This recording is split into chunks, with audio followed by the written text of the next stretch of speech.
The year was 1956. Elvis Presley famously appeared on The Ed Sullivan Show and began tearing up the Billboard charts with songs like Heartbreak Hotel. Cecil B. DeMille released his epic The Ten Commandments with Charlton Heston. And John Ford gave the world The Searchers with John Wayne. The New York Yankees pitched the only perfect game in World Series history. Marilyn Monroe married playwright Arthur Miller.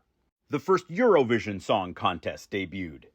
And the Chevy Bel Air was the most popular car in America, perfect for the interstate highway system, just beginning to crisscross the nation.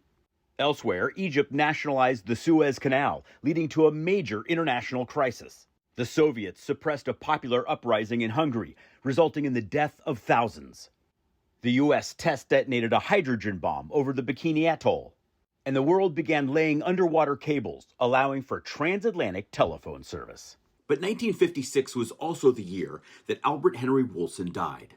There's no reason you should know his name, but on the occasion of his death, President Dwight D. Eisenhower said, "His passing brings sorrow to the hearts of all of us who cherished the memory of the brave men on both sides of the war between the states."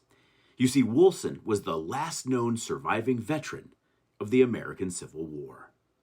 Born in New York in 1847, Woolson and his father both served in the Union Army, the elder dying at the Battle of Shiloh in Tennessee. The younger Woolson enlisted as a drummer boy in the 1st Minnesota Heavy Artillery at the age of 17, though he never saw combat. That was the same year he cast his vote for President of the United States, for Abraham Lincoln. After the war, Woolson lived out the rest of his life in Minnesota, where he worked as a carpenter. As he got older, his birthday inspired telegrams, bags of letters, and visits from people around the country who recognized his unique status. Woolson frequently visited schools to tell his story, often recounting, quote, "We were fighting our brothers. In that, there was no glory."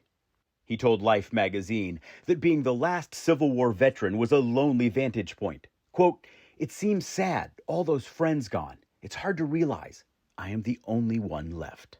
He was twice widowed, dying at the age of 109. He was buried with full military honors, outliving more than 3 million Civil War Army comrades, and his funeral was attended by more than 1,500 people. Hundreds more lined the route of his funeral procession. Soon after his death, a statue was dedicated in his memory. The engraving says simply, "Albert Woolson of Duluth, Minnesota, the last survivor." Stay curious, my friends.